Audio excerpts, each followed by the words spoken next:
sini saya akan mereview film psikologi pendidikan yang dimana saya akan mereview berdasarkan materi-materi yang telah saya pelajari selama 1 semester ini.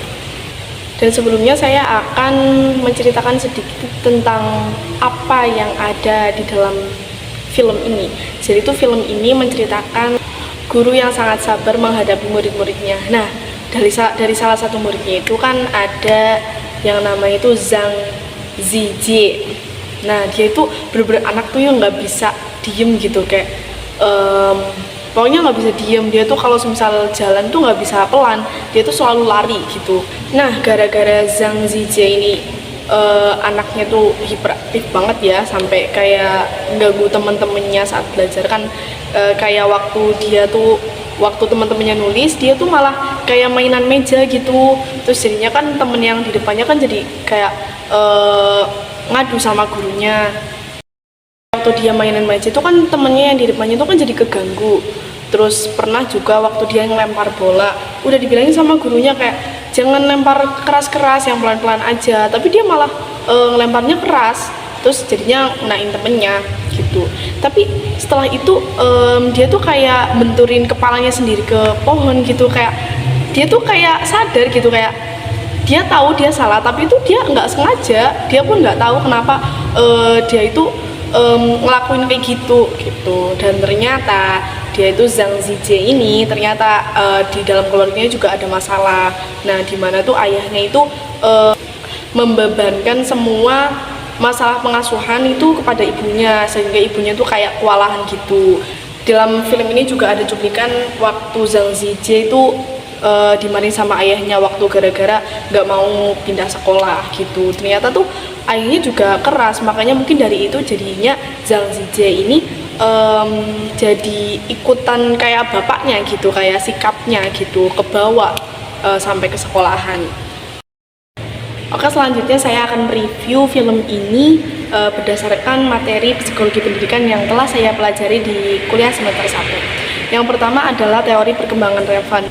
Menurut Jean Piaget, jadi tuh Zhang Zijie ini udah paham aturan main sosial itu gimana, aturan sosial itu gimana, tapi belum bisa mengontrol, belum bisa mengendalikan emosinya sendiri. Nah, selanjutnya menurut Lev Vygotsky, di mana sikap Zhang Zijie ini sedang berada pada proses yang mencerminkan pentingnya zona proksimal, di mana perbedaan apa yang bisa dilakukan peserta didik dengan sendiri, dengan mandiri, dan apa yang bisa ia lakukan jika ada dukungan. Seperti waktu Zhang Zijie ini saat hendak mengambil jus ke depan oleh bu guru kan kayak dituntun sama teman-temannya juga, kayak pelan-pelan gitu. Jadi kan kalau dia jalan sendiri, dia tuh sampai lari-lari. Kalau misal dibantu sama teman-temannya sama gurunya, dia pelan-pelan gitu. Nah, yang kedua, ada konflik dalam keluarga dan pengaruhnya pada pendidikan. Film ini masuk pada teori attachment atau Bowlby, di mana hubungan orang tua sangat berpengaruh pada perilaku dan emosi anak. Apalagi nih Zhang Zijie waktu di rumah kan ada cuplikan waktu ayahnya tuh marahin, jadinya kebawa waktu dia di sekolah, jadinya ikut pemarah. Dan yang ketiga, ada peran guru dalam menangani anak yang bermasalah. Dalam film ini masuk pada teori behaviorisme atau Skinner, di mana guru memberikan penguatan positif untuk membentuk perilaku yang baik.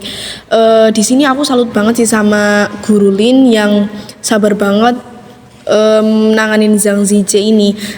Bu Guru Lin itu ngajak anak-anak kelasnya, dari yang tadinya nggak ada yang mau tukeran kursi sama Zhang Zijie, jadinya Zhang Zijie dikasih tempat di sampingnya Bu Guru Lin, sampai teman-temannya itu kayak iri gitu. Terus abis itu jadinya teman-temannya duduknya berkelompok gitu. Yang terakhir, memotivasi siswa belajar. Memotivasi ini dapat timbul dari diri sendiri ataupun dari orang lain. Nah, dari orang lainnya yaitu gurunya, dari ibunya, dari ayahnya, nah dari temennya juga.